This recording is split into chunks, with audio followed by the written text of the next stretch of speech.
une minute moom mooy doog a jot foofu léegi nga xam ne moom moo di ca Ziguinchor yéen a ngi àndandoo ak ñun ci ITV la télévision d'ici et d'ailleurs bokk suñu invité ñëw nañ waaw egsi nañ donc dañu leen di présenter seen benn clip ñu seetaan ko juste après bu ñu dellu si waatee ñu dalal leen ci suñu plateau bi nga xamante ni plateau Sama Sénégal la pour adduna bi yëpp donc ñu dem régie avec la complicité de Ramatoulaye bu ñu dellu si waatee dalal suñu invité 17h04 moom mooy doog a jot foofu lee ca Thiès waa Thiès ñu ngi leen di béggee parce que ñu ngi àndandoo ak ñun ci ITV la télévision d'ici et d'ailleurs suñu ay invités egg si noonu suñu ay queen ñun suñu ay chanteuses yi nga xam ne c'est-à-dire dañu leen di tiitoro fu ne ci àddina yóbbu nañu fu ne musique sénégalaise def nañu lu ne ci musique sénégalaise di ñi nga xamee bi ñu dalee ànd ba tey mosuñu dégg lu ñaaw ci seen diggante bi ñu dalee ànd ba tey lu ne def nañu ko ci musique sénégalaise donc nag tey dañuy am fierté am mbégte dalal leen ci plateau Sama Sénégal parce que yàgg na ñu ngi ñuy bégal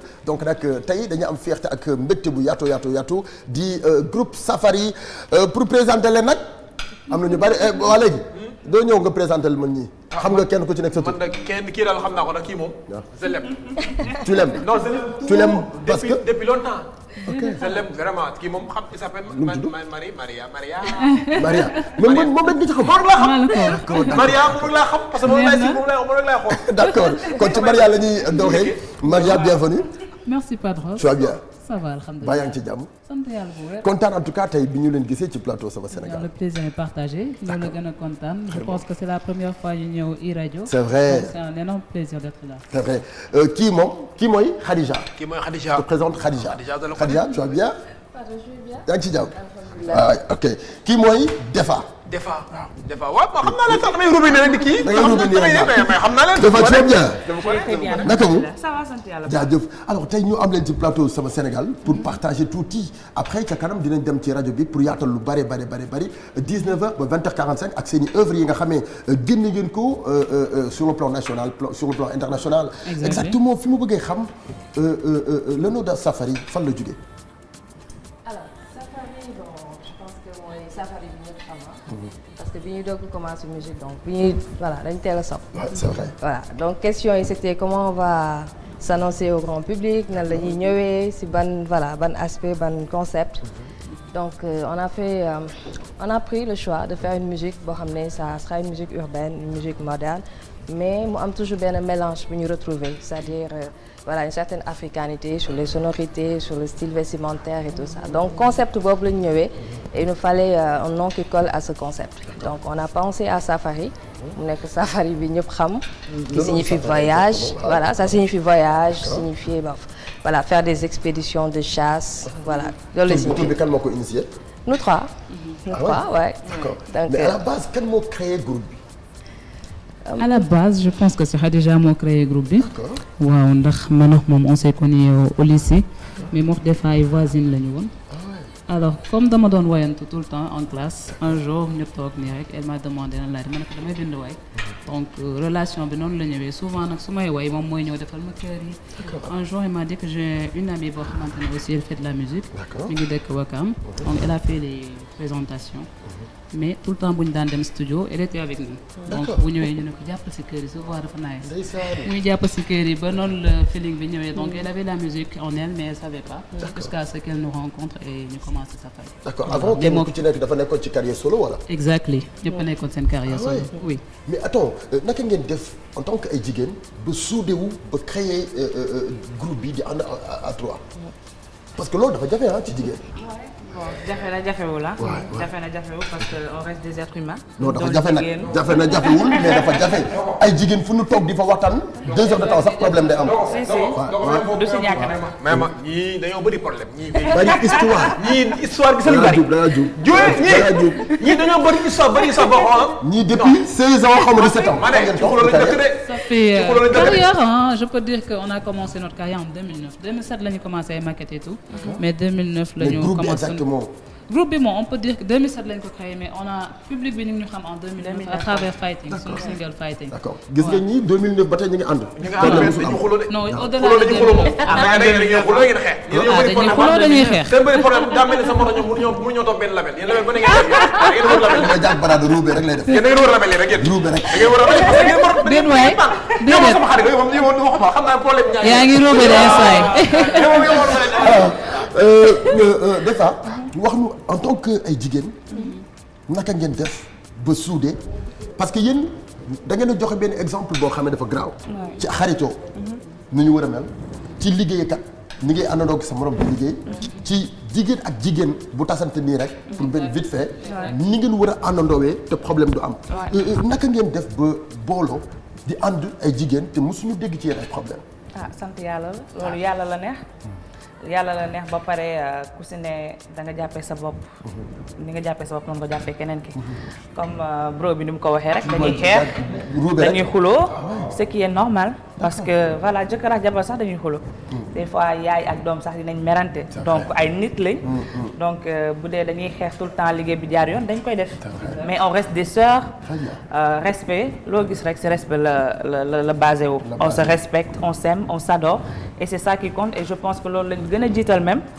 que affaire de liggéey weesu na suñu juddu en fait donc loolu moo tax est-ce que du am benn rival buy am des fois ci seen biir boo leen duggee studio pour war a def morceau kenn dominer moroom ci octave kenn dominer moroom ci baat bu neex wala dara waaw loolu du ñàkk nag xam nga nag defe naa rivalité boobu bu amul sunu musique du baax man damay bañ ba tëdd si suuf des fois ma nekk des fois dama dàqale partition nag lii nice na torop donc nan laay def ba kii la mais ñoom ñoo lay joxaat pion yooyu def ba dàqale leen donc xam nga nuñ koy waxatee sax su dee complicité boobu c'est très rare tey kii bu ma gisee ne partition par exemple sax kii yu ma noonu on fait tout pour que nit ñi buñ ko dégloo ñu ne duñu xam ban moo dàq sa morom donc c'est important noonu la ñuy liggéeyee tout le temps. à part musique bi yéenay bokk di fréquenter tous les jours waaw tous les jours d'accord naka ngeen def ba liggéey benn affaire particularité bi ngeen am ci musique imposer ko ba c'est-à-dire imposer woo leen ko proposer ko Sénégalais yi ba nu accepter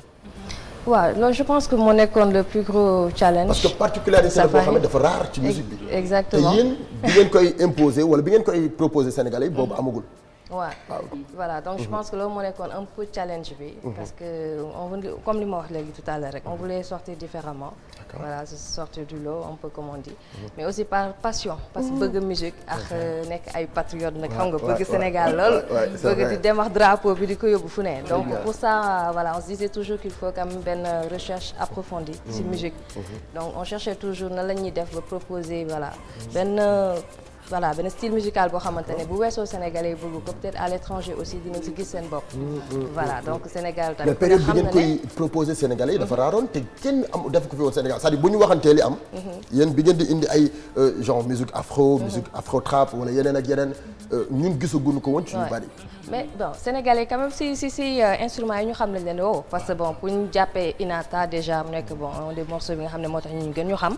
dégg nañ ci Kora. d'accord dégg nañ ci rythme Casace bi parce que on vient de la Casamance aussi donc ay waa Casamance lañ. yéen ñett ñëpp. non Max Maria. kii moom waa Fouta la dañ koy bàyyi.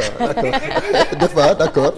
voilà donc c'est voilà donc sonorité yoo xamante ne je pense que ñun Sénégalais ñun xam nañ ko déjà retrouvé nañ ci Kora retrouvé nañ ci voilà un peu air Casace yi balafon yi voilà donc je pense que mélange boobu mooy des fois difficile dans la musique mooy liggéey bi rek temps bi ñu jël pour def benn recherche pour que mu neex nit ñi et puis voilà par la grâce de Dieu Sénégalais yi tamit dégg lool waaw donc ñoom it tijjil ñu yoon bi comme on dit et puis encourager ñu dooleel ñu ba ñu doon tey li ñu doon donc loolu sant yàlla il faut savoir que Safari signifie savoir, ambition, feeling de l'art pour la réussite de l'innovation.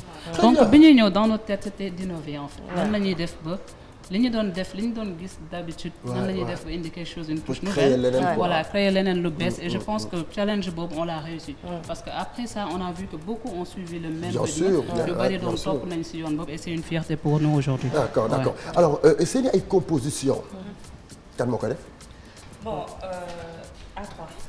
A3 Maria moom en général moom mooy bind texte yi. d'accord et tout.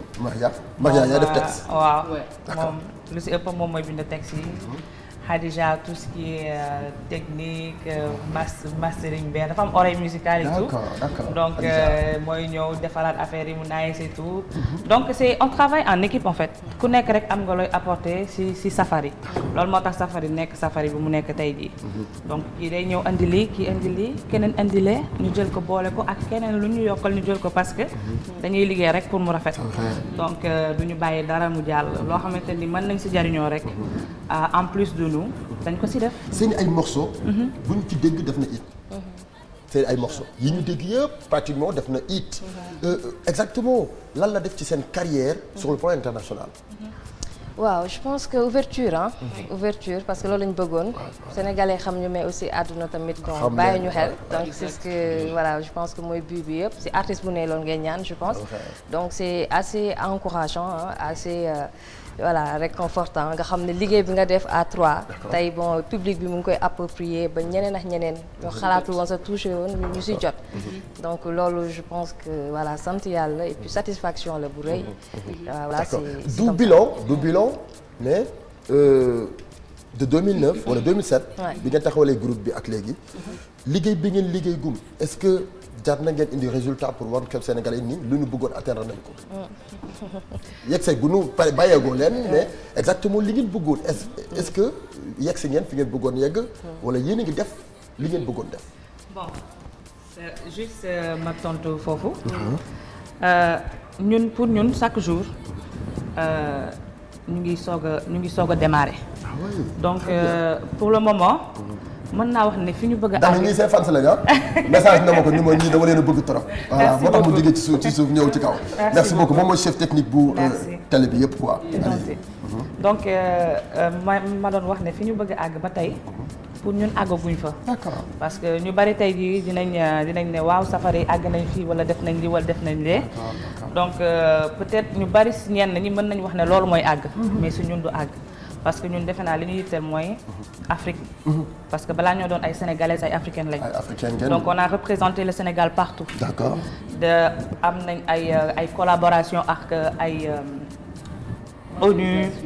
ay organisations yoo xamante ne nii c'est des big kii quoi. d'accord voilà yoo xamante ne ni dañ koy def en privé. mais Safari fi mu war a àgg yàggatul dara. dinañ ko fa gis léegi incha allah. ma bëggoon laaj benn question. maanaam est-ce que maanaam dara mosu leen arrivé maanaam comme ni ngeen nekk groupe nii. benn producteur dégg seen voix kenn ku nekk sonorité de voix am. mu bëgg jël kenn rek pour produire ko. mosu leen arrivé yéen seen c'est important parce que des fois nga gis groupe yoo xam ne comme daara ji famille léeg-léeg Fara Fara day génn. dem defal boppam benn affaire de solo. voilà comme ku nekk si yéen am na benn. différentes voix. est-ce que mosu leen arrivé kenn jël kenn bu ko produire. alors bon bu dee producteurs yi nga xam ne ñoom dañ dégg. waaw lay mën a wax. waaw ñoom je pense que dañuy liggéey sur la base d'un concept et je pense que Safari. voilà c'est pas juste 3 voix parce que voix moom macha allah defe naa bari na fi. c'est vrai fii artistes yëpp a non mais talentueux macha allah yéen ñett yëpp ay artistes ngeen. exactement bien vrai que moom ci côté voix rek la wax. mais des fois nga gis ay producteurs yoo xam ne dañuy soxla kenn rek. voilà parce que style am. ça peut arriver kenn parce que voix am kenn parce que soxla nañu ko. exactement est-ce que loolu mos leen arrivé. non pour l'instant non. voilà la plupart du temps bu arrivé woon kenn ci yéen ñett nii. est-ce que di ngeen ko nangu pour dem.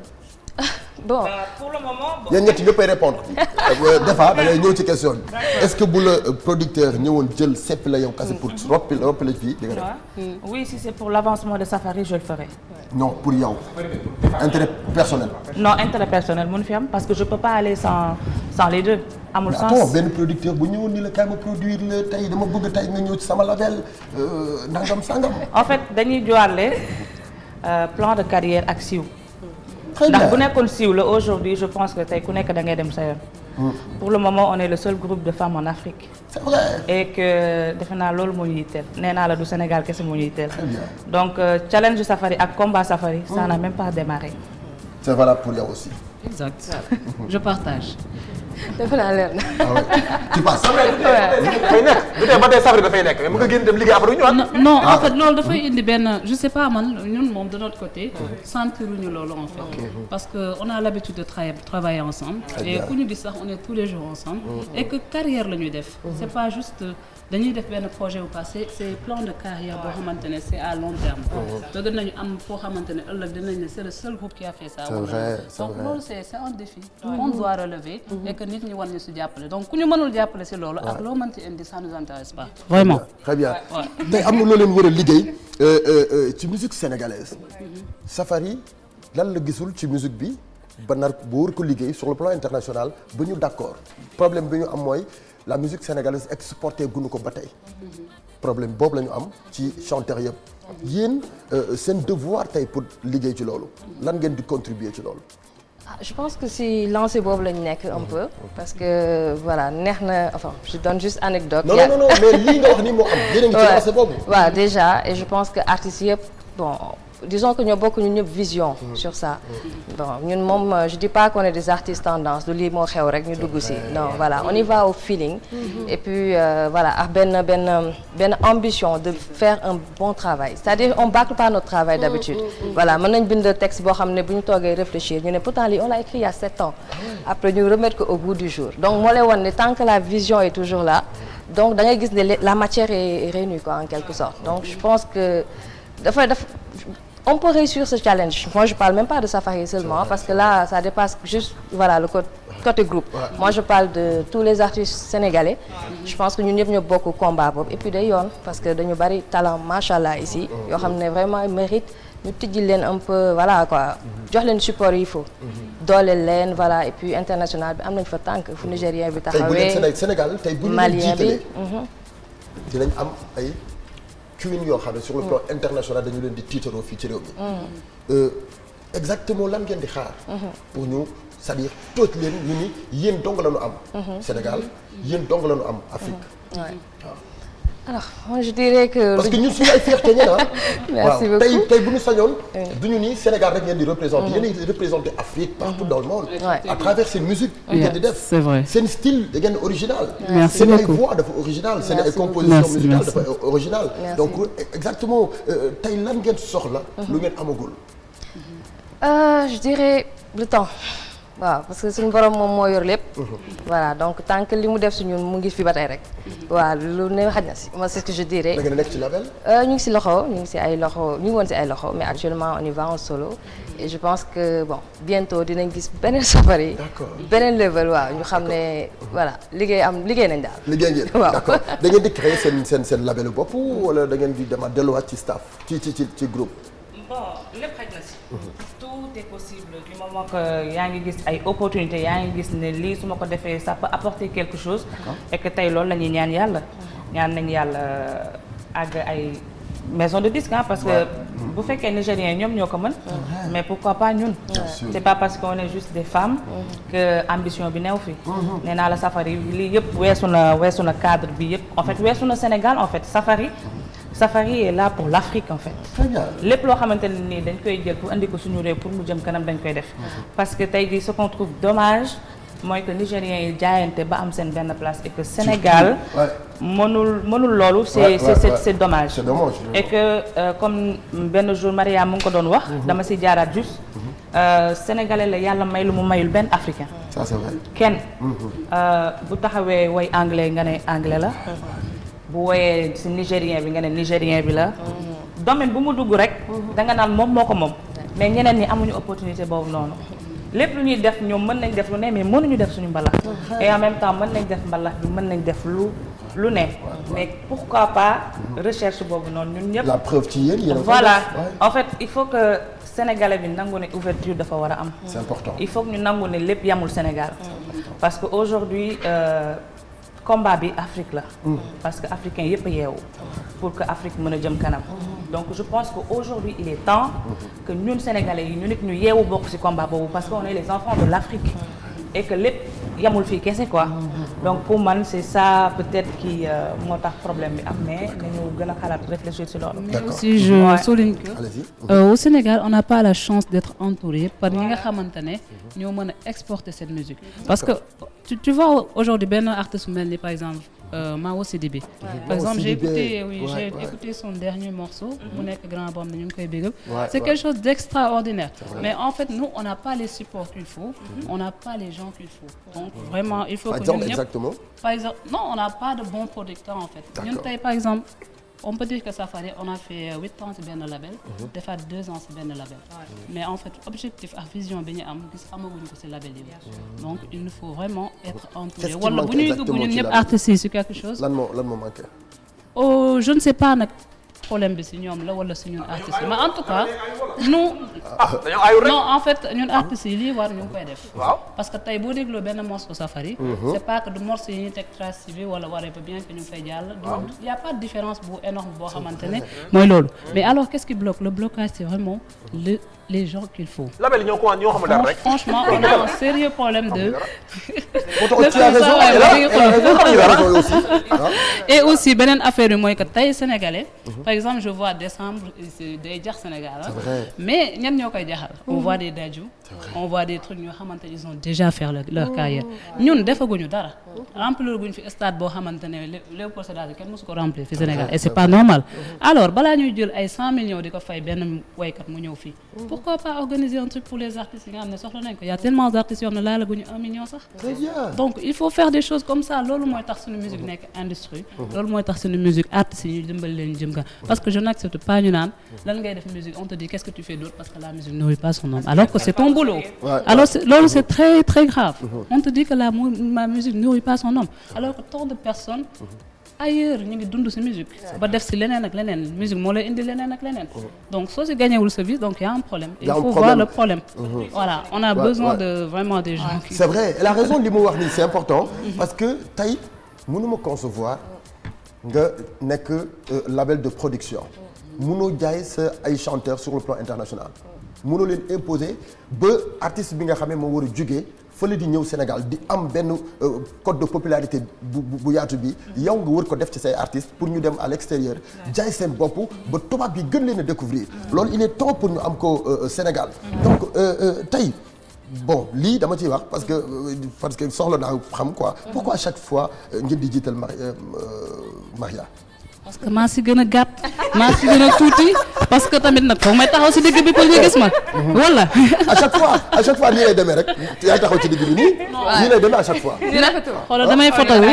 pourtant lii dafa nice sax. déedéet dañuy photo wu ma taxaw si cat bi nga xool. waaw du feeñ de. déedéet du ma feeñ bàyyi nii rek. ni moo baax c'est vrai pourtant tu as raison alors seen style d'habillement bi fan lay jógee ak naka ngeen ko imposer woon naka ngeen ko proposer Sénégalais ba ñu accepter ko. ouais alors donc je pense que lépp fii la ci seen ay réalisation consommation locale lañ wax donc ci clip yi gis nañ ko. si stylisme bien voilà et puis on a eu la chance de travailler avec des personnes yoo xam ne macha allah defe naa bay nañ seen waar bu bari si wàllu mode Sénégal. yéen a koy mode Sénégal fu ne style bi ngeen bëgg wala. oui bon voilà ça dépend rek ku nekk ak voilà concept bi ngay liggéey mais on a eu la chance vraiment d'avoir benn Mame Fagué ak parmi tant d'autres moom dañ koy def big up spécial parce que c'est notre moment voilà donc mu yàgg ñu accompagner si tout ce qui est mode et tout. ak ñeneen ñi nga xamante ne ñëpp ils ont vraiment toujours jàpp ci carrière Safari. D'accord. voilà donc loolu rek la donc ñoom dañ ñëw yokkaat ñu doole. voilà ñëw dooleel concept bi ñu naan consommer local vendre vraiment le rêve africain je pense que loolu dañ ko ci contribuer nañ lu bari ci carrière Safari. très bien alors tey projet yi lan la parce que fii li ma bëgg ñu waxtaanee fii mooy. professionnellement affaire yeeg yooyu. mais rajo bi la ñu teg œuvre yi. ok ñu détaillé la benn par benn ngeen expliquer nous exactement liggéey bi de 2007 à 2020. Ouais. exactement naka la demee. projet yi lan la album. ay spectacle ay tournée internationale tournée nationale. voilà. waaw on prévoit sortir un double album incha rabbi donc juin dinañu am premier album bi incha allah novembre je donne les dates novembre dinañu am beneen album incha allah juin di ngeen jox benn. novembre ñu joxaat leen beneen mais loolu liggéey bu métti la de. ah mais liggéey rek. affaire yi liggéey rek ay album de 5 titres lay doon. déedéet. bu génnee di ngeen gis. génne di ngeen gis. En tout cas, 2 albums yoo xamante ne c'est des univers vraiment très très différents. Très bien. Waaw, et très différent. Il y a un album boo xamante ne ça touche tout ce qui est local, mbalax et tout ça. Mais il y a un autre album boo xam ne c'est dimension beneen dimension. Très bien. Bon, comme ni ñu xamee d'habitude, mais plus encore. Très bien ma bàyyi la nga nuyoon teg téléspectateurs jox leen rendez-vous 19h ci rajo bi. Ok, donc voilà. Donc, kii mooy Khadija ma fàttali leen parce que groupe Safari rek la ñuy wax groupe Safari Khadija mais nag téye leen ko ci Safari bi rek téye leen ko ci Safari bi Khadija Defa Maria. Okay. Donc rendez-vous à 19h inchallah ñu ak yéen encore ci plateau bi. jeex na jox leen rendez-vous ci rajo bi léegi. 19h la sama gars yi du yomb. D'accord. 19h jot na jot na ba pare ah. C'est là. 30 minutes moo ci des. Bah oui. Alors merci beaucoup chers téléspectateurs rendez-vous tout à l'heure ñu àndandoo léegi ci i rajo 90.3 la rajo 5 étoiles dañuy gërëm bu baax Bokar. yes ba suba. ba suba inchallah. wala ba ci kanam. ci kanam. waaw ci rajo bi. d'accord je rappelle le vendredi. Rendu bonnet. Vendredi hein. Rendu bonnet rendu. Voilà. Vendredi le 27. Le 21. Le 21 voilà dañuy def vendredi. face to face Papa Sow ak Siteu foofu la ci stade Iba Mar Diop Marius Ndiaye. Stade Marius Ndiaye donc ñu ngi jox ñëpp rendez-vous ngeen ñëw seetaan si face to face Papa Sow ak ki nga xam ne moom moo di Siteu. Merci beaucoup Djily Fashion depuis foofu la nga xam ne moom moo di ca Sandaga. ñu ngi koy bëggee bu baax écritel baa ngi noonu di jàll donc dañu koy gërëm suñu partenaire boobu nga xam ne moom Djily Fashion moom moo ñu habillé ci kaw ba ci suuf ñu ngi koy gërëm bu baax am di chose sama xarit bi am di Colobane du nit de ak borom njéeréem Alassane Samba Diop maa ngi lay may dédicace alors rendez-vous tout à l'heure ci iRadio 90.3 la radio 5 étoiles 19h ba 20h45 ñu àndandoog suñu queen yi nga xamante ne tey ñoom ñoo ñëwoon ci E-Média di àndandoog ñun ci télé bi waaye tamit di jëm ak ñoom ci rajo bi léegi merci beaucoup Papi benn jëm téeméeri caméra Mafal merci bien ci àndandoo bi ak ñun Souleymane ci côté caméra droite merci bien Daro ci côté maquillage ak ki nga xam ne moom moo di Eva Ramatoulaye ci réalisation bi waaye merci beaucoup DJ Mo ci côté son ak rubrique boobu nga xam ne moom moo di sama diwaan di jox ñëpp rendez-vous demain inchallah Assane ci côté coordination grand ami chef technique bu équipe sama Sénégal à tout à l'heure. Assane bala xal ñu dellu ngewel musique amul coow di dox